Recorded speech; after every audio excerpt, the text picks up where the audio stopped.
ইশরাক হোসেনকে দক্ষিণ সিটি কর্পোরেশনের মেয়রের দায়িত্ব বুঝিয়ে দেওয়ার দাবিতে নগর ভবনের সামনে মানববন্ধন করছে দক্ষিণ সিটির বিএনপির নেতাকর্মী ও সাধারণ মানুষ। সকাল ৮টা থেকে নগর ভবনের প্রধান ফটকের সামনে মানববন্ধন শুরু করেন তারা। এ সময়ে তারা অভিযোগ করেন, আদালতের রায়ের পরেও মেয়র পদের দায়িত্ব নিতে পারছেন না ইশরাক হোসেন। এজন্য সরকারকে দায়ী করেন তারা। বলেন, দায়িত্বশীল মেয়রের অভাবে সিটি কর্পোরেশনের নানা সেবা ও সুযোগ সুবিধা থেকে বঞ্চিত হচ্ছেন সাধারণ মানুষ। দ্রুত সময়ের মধ্যে শপথ গ্রহণের মাধ্যমে তাকে দায়িত্ব বুঝিয়ে দেওয়ার আহ্বান জানান বক্তারা, নইলে কঠোর আন্দোলনের হুঁশিয়ারি দেন মানববন্ধনে আসা সাধারণ মানুষ।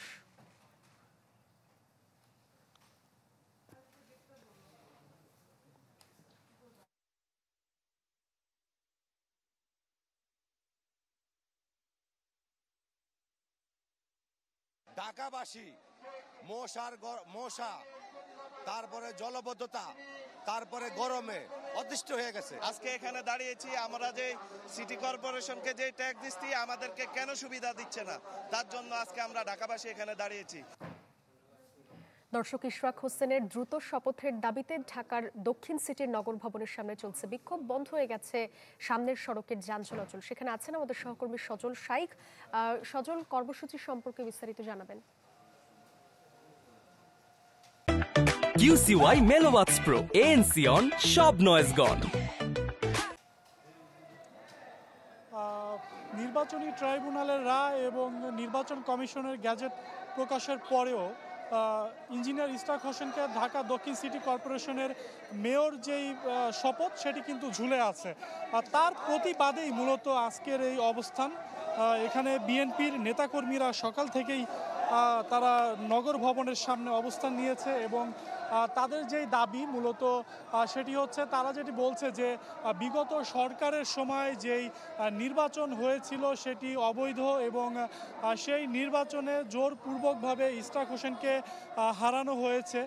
তার পরিপ্রেক্ষিতেই কিন্তু তারা যেটি বলছে যে দেশের পট পরিবর্তনের পর বর্তমান সময়ে ইশরাক হোসেনকে ঢাকা দক্ষিণ সিটি কর্পোরেশনে খুব বেশি জরুরি। তার সমর্থকরা যেটি বলছে, তারা আরও বলছে যে সরকার ইশরাক হোসেনের যেই মেয়রের শপথ সেটি কিন্তু নিয়ে তালবাহানা করছে। তারা কোনোভাবেই কিন্তু তার শপথ বাক্য পাঠ করাচ্ছে না, যার ফলে কিন্তু এই দক্ষিণ সিটির যেই সাধারণ মানুষ তারা সুবিধা থেকে বঞ্চিত হচ্ছে। তারা বলছে যে বর্তমান যেই প্রশাসক রয়েছে সেই প্রশাসক এখনও পর্যন্ত তাদেরকে যেই সিটি কর্পোরেশনের যেই সুযোগ সুবিধা সেটি দিতে ব্যর্থ হচ্ছে এবং যার ফলেই তারা এখন ইশরাক হোসেনকে মেয়র হিসেবে তারা দেখতে চাচ্ছেন। এর কারণেই কিন্তু আজকে সকাল থেকেই বিএনপির নেতাকর্মীরা এসে জড়ো হয়। সকাল ৮টা থেকেই তাদের এই অবরোধ কর্মসূচি শুরু হয়। প্রথমে তারা সিটি নগর ভবনের যেই প্রধান দুইটি ফটক রয়েছে সেই ফটক দুটি আটকে দেয় এবং সেখান দিয়ে কিন্তু কোনো কর্মকর্তা কর্মচারীকে ঢুকতে দেওয়া হয়নি। পরবর্তীতে তারা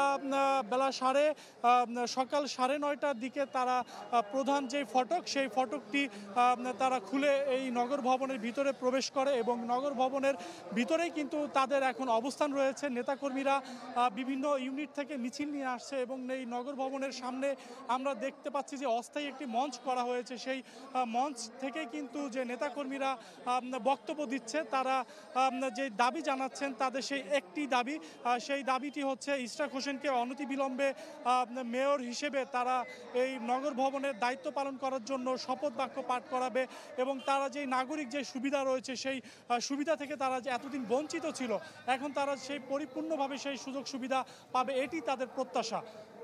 সাদিয়া। সজল, ধন্যবাদ আপনাকে। আমাদের সঙ্গে যুক্ত হয়েছিলেন সহকর্মী সজল শাইখ।